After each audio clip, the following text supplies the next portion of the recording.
So check this out. Medieval chronicles claim terrible storms and fire-breathing dragons appeared over the British land of Northumbria in the spring of 793. These being the hellish signs of the fate that will befall the brothers of a monastery perched on the quiet isle of Lindisfarne.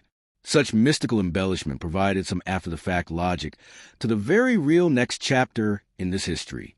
The heathens are coming. Foreign longships loom, just offshore. Shields, spears, axes clatter as bearded men swarm the monastery. Doors are splintered. Spears are plunged into the backs of fleeing monks. Blood-spattered chapels are gutted for relics and precious metals. As swiftly as they arrived, the Vikings vanish over the horizon. Medieval chroniclers believe this is punishment from God, an attack on Christianity itself by bloodthirsty pagans. Yet the motives of these raiders can only be understood here, in flame-lit mead halls over hearty meals, where Scandinavian chieftains sit upon their thrones courting the loyalty of brave warriors. This is the story of the Viking Age, and how one empire finally figured out how to stop them. Chapter 1.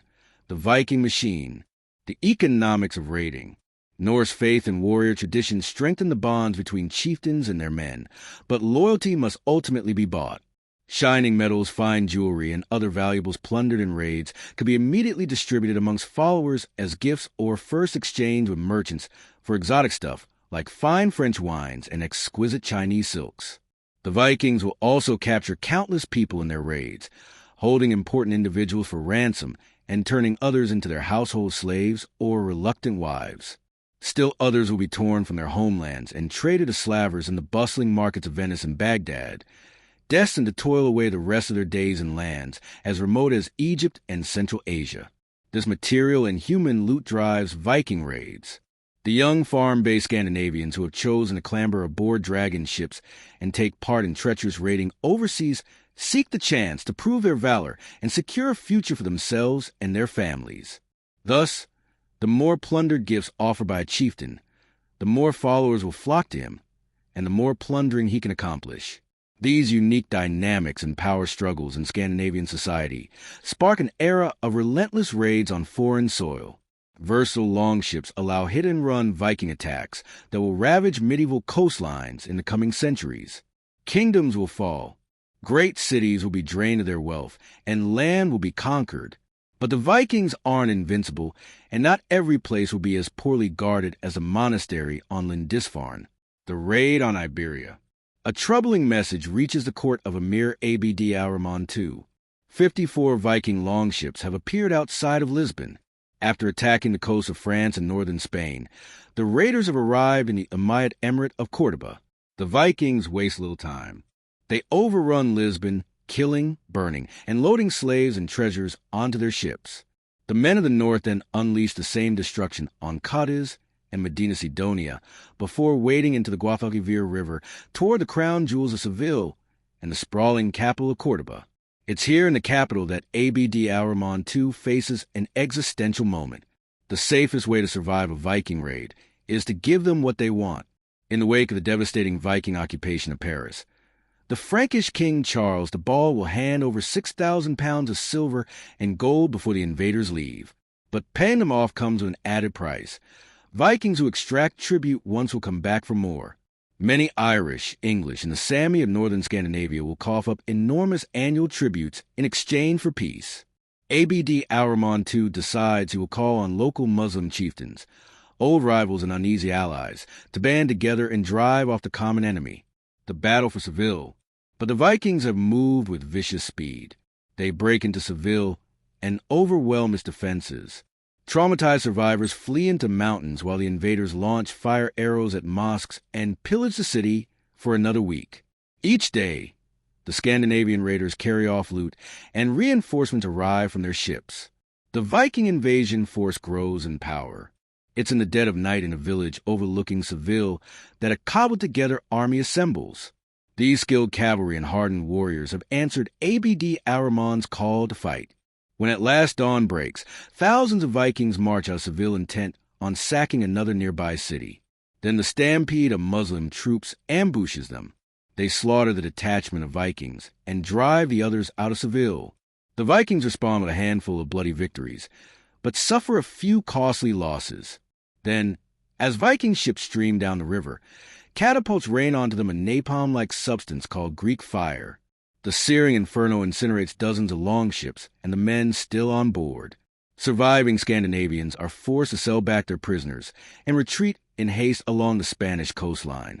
The victors hang 400 Viking captives from palm trees, a grisly warning to would-be invaders. Chapter 2. The Evolution. Learning the Lesson. Viking raids thrive on regional division and unrest between kingdoms. But here, a swift collective response has saved the emirate. The Vikings, for their part, have lived up to their reputation. Cities are ruined and the bloodshed is substantial. It's clear to Abd al-Rahman that the best way to survive a Viking raid is to stop it in its tracks. He commissions a massive new standing fleet and equips his coastline with watchtowers and a system of messengers. Yet over a decade after the first attack, the intrepid Hastion and Bjorn Ironside lead another Viking fleet down the Spanish coast. The Vikings again arrive at the mouth of the Guadalquivir, but this time the new Cordoban fleet sails out to block them. For the shrewd, profit-minded Vikings, the risk of costly battle is too great. They sail off to sack the capital of another emirate in northern Morocco and then ravage southern France and Italy. They take home a massive hoard of treasure, the end of an era. Here one might ask, who finally defeats the mighty Vikings and puts a stop to their raids? The bands of independent Scandinavians blitzing coastlines seem unstoppable. But the world is changing. In the new millennium, Europe increasingly organizes under more stable monarchies capable of raising formidable counterattacks to Viking incursions. Scandinavia will also centralize. Great kings consolidate the power of Viking chieftains and establish Christian kingdoms that pursue more conventional means of trade and conquest. In truth, the Vikings don't fall to any conqueror. They evolve. The era of the Viking raids represents a unique moment in history when the political fragmentation of Europe and the warrior culture of Scandinavia combined to create the perfect storm. Small groups of highly mobile raiders could strike anywhere, anytime, and disappear before organized resistance could form. But as kingdoms strengthened, as coastal defenses improved, as fleets were built and maintained, the Vikings found their opportunities shrinking. The raid on Córdoba showed the formula. Don't pay them off. Don't wait for them to strike deep into your territory. Meet them at the coast with organized force. Other kingdoms learned this lesson. England eventually unified under strong kings who built a navy and fortified towns. The Frankish kingdoms developed better coastal defenses. Even Ireland, long plagued by Viking raids, began to organize more effective resistance.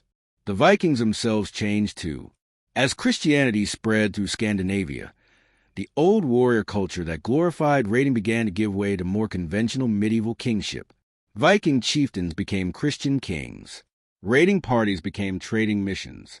The descendants of the men who sacked Lindisfarne would become the Norman conquerors of England, the Varangian Guard of Byzantium, and the founders of the Kingdom of Sicily. Outro. The Viking Age didn't end with a single decisive battle or the defeat of some great Viking army.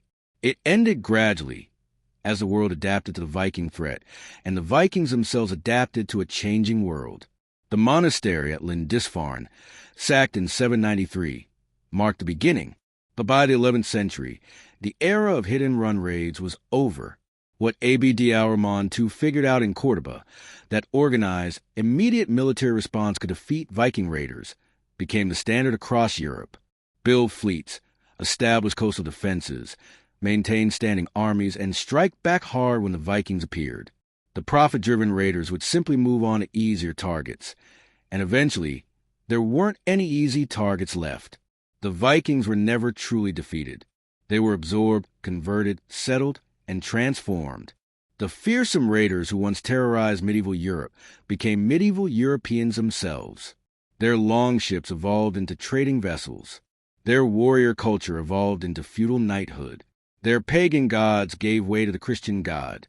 The brutal and fascinating Viking raids represent a unique chapter in history, a time when a relatively small population of Scandinavian warriors held much of Europe in terror. But like all ages, it passed. The dragons over Lindisfarne were just the beginning. The flaming Greek fire over the Guadalquivir was a writing on the wall. The Viking Age was ending, not with conquest, but with evolution.